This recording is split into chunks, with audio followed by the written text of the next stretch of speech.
mais ainda, porque a gente está falando de dinheiro.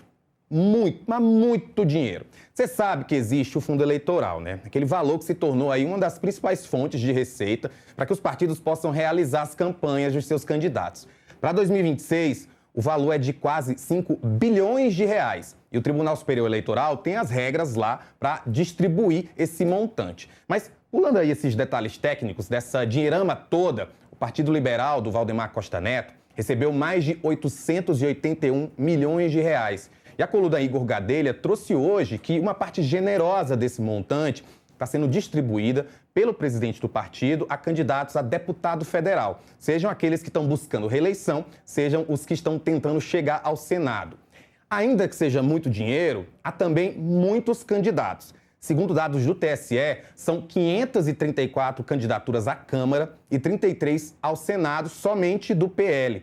Eu estou ao vivo com o coordenador de política do Metrópolis, Gabriel Bruce, para que ele me responda uma questão que me ficou na cabeça desde a hora que eu li essa matéria. Bruce, qual é a estratégia de Valdemar com isso?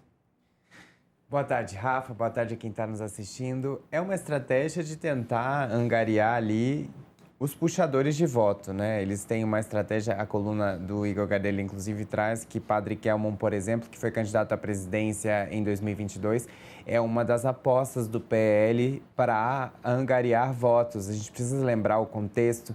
O PL, por exemplo, está sem os puxadores de voto oficial, né, deles, porque Carla Zambelli, condenada e foragida da Justiça, Eduardo Bolsonaro, também um puxador de votos do PL em 2022, foragido, também condenado na Justiça. Então, são 2 puxadores de voto condenados. E um terceiro elemento, que também foi puxador de voto do PL em 2022, Ricardo Salles, hoje tenta o Senado e também não está mais no PL, né? Está no Partido Novo. Então, são 3 puxadores de voto que saíram do PL de alguma forma, seja por troca de partido, no caso de Salles, seja por condenações na Justiça e fuga do país, como os casos de Eduardo e Carla Zambelli. Então, o partido está precisando desses puxadores de voto. E aí, você tem o caso de Padre Kelmon, que é uma das apostas deles.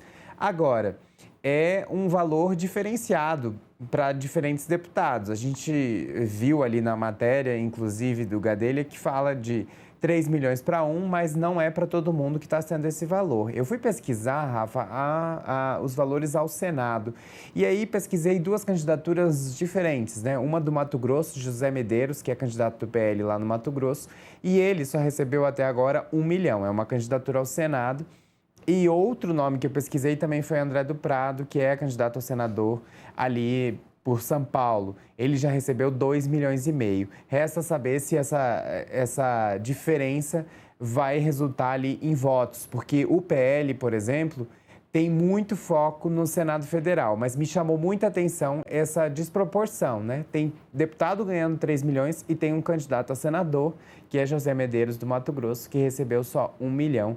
Isso ainda, Valdemar, não explica muito bem por que está valorizando, às vezes, alguns deputados, alguns candidatos a deputado e não está valorizando o Senado, que, segundo o PL, é a prioridade da eleição desse ano, né? Exatamente essa dúvida que fica, né, Bozo? Porque a gente já tem comentado aqui várias vezes sobre a estratégia, não só do PL, como de diversos partidos alinhados mais à direita, de tentar fazer o maior número de cadeiras no Senado na tentativa de emplacar o impeachment de ministros do Supremo Tribunal Federal. Mas a gente vê também que o Valdemar está apostando em novos puxadores de voto. Por exemplo, ele vai doar, já foi dito, está na matéria também da coluna Igor Gadelha, que para o Jair Renan Bolsonaro, que vai ser candidato a deputado federal por Santa Catarina, ele já recebeu 1,5 milhão de reais. Como é que você acha que está sendo feita essa divisão na cabeça do Valdemar? Porque a gente sabe que Valdemar da Costa Neto é um dos políticos mais inteligentes. Aqui eu não estou julgando o que ele faz ou deixa de fazer, mas inteligência a gente sabe que ele tem há muito tempo e ele trabalha muito bem, não é à toa que o PL hoje é o partido com mais cadeiras lá na Câmara dos Deputados. O que é que você acha que está envolvido nessa divisão que não é igual, não é igualitária, não é todo mundo que está ganhando o mesmo valor? Influência, né? Políticos e candidatos que tenham maior influência dentro do partido vão receber mais dinheiro. Isso é sem dúvida, sem sombra de dúvidas. Um outro ponto que também está envolvido, que a gente olha e observa que está envolvido, é a questão da viabilidade, né? Quanto mais viável o candidato se mostra, mais ele vai ter as chances de receber um valor maior dos candidatos, do partido. No caso de Jair Renan, ele é filho do ex-presidente Jair Bolsonaro. Então, tem ali uma expectativa de influência, né? Claro que os filhos, a família Bolsonaro sempre vai ser priorizada dentro do PL, porque eles são puxadores de voto para o partido. No caso de viabilidade, a gente tem, por exemplo, André do Prado tentando angariar seu espaço ali na segunda cadeira do Senado, embora ainda tenha dificuldades. A gente viu a pesquisa Quest nessa semana mostrando o Guilherme Derrite, que é do PP, na frente. Aí vem Marina Silva, Simone Tebet coladas e André do Prado tentando disputar esse espólio ali do segundo lugar nesse cenário embolado. Então, Rafa, são 3 elementos, né? A influência, a questão da viabilidade e, claro, vão ter preferências regionais, né? Com certeza, presidentes estaduais de partidos estão também dando ali orientações a Valdemar sobre o que eles consideram prioritário e o que não consideram. E, evidente, tem o 4º elemento, que é deputados que já estão em mandato. Esses deputados devem ser priorizados, uma vez que já tem uma cadeira. Geralmente é mais fácil você tentar se reeleger do que você concorrer pela primeira vez. E isso dentro dos partidos também existe uma regra, né?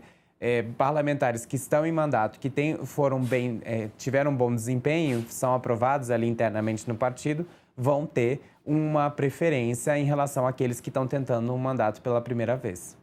E, Bus, só para a gente finalizar, explica para nós o que significa ser um puxador de votos dentro do nosso esquema eleitoral. Rafa, então, eleição para deputado, né? Para vereador também é assim, mas para deputado federal, para deputado estadual, não é como eleição para o presidente da República, para senador, para governador.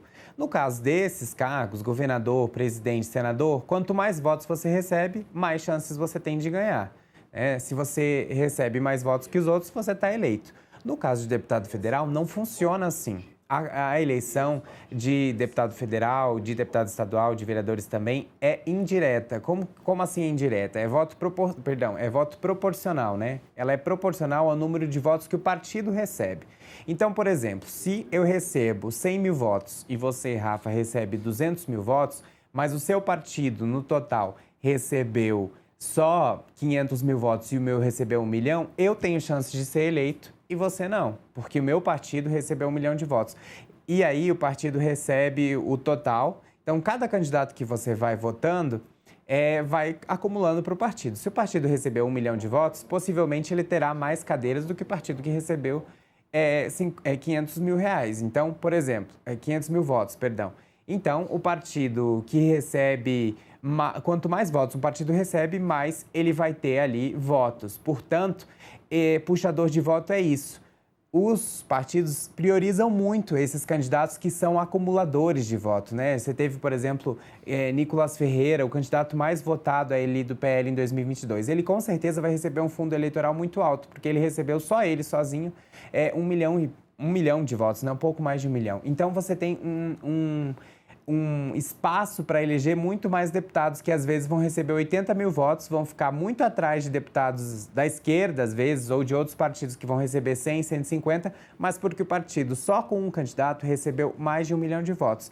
Então, quanto mais votos o partido recebe, mais cadeiras na Câmara ele vai garantir. E é por isso que o PL está tão preocupado, e outros partidos também, com esses puxadores de votos, porque se só um parlamentar fizer 1 milhão de votos, 800 mil votos, 500 mil votos em estados grandes como São Paulo, Rio de Janeiro, Minas, eles já conseguem eleger ali uma gama de cadeiras na Câmara, já conseguem garantir uma gama de cadeiras na Câmara e por isso é tão importante. Então, para resumir, quanto mais um partido recebe de votos, mais cadeiras ele faz na Câmara. E é por isso que os puxadores de votos são tão importantes, porque às vezes um candidato, eu citei aqui o exemplo de Nicolas Ferreira, mas foi o mesmo que aconteceu com o PSOL, no Guilherme Boulos, em São Paulo, em 2022.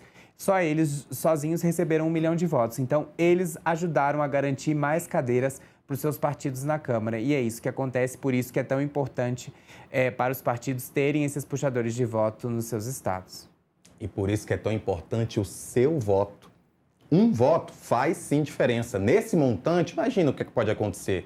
Você pensa que seu voto não é importante, você deixa de votar, Mas, às vezes, alguém que você não acredita vai ser eleito exatamente por conta do nosso sistema eleitoral. Então, fica aí. Eu pedi para o Bus trazer essa explicação exatamente para lembrar a importância do voto. Eu sei que a gente bate muito nessa tecla, a gente bate, inclusive, no quanto o nosso sistema eleitoral é confiável, é importante, é um exemplo para o resto do mundo e, principalmente, importante é o seu voto. E esse ano faz muita diferença porque tem muita gente aí para ser eleita. Gabriel Bus, obrigado de novo por estar aqui com a gente. Obrigado, Rafa. E é isso. Cada voto vai contar e conta muito para os partidos. O intervalo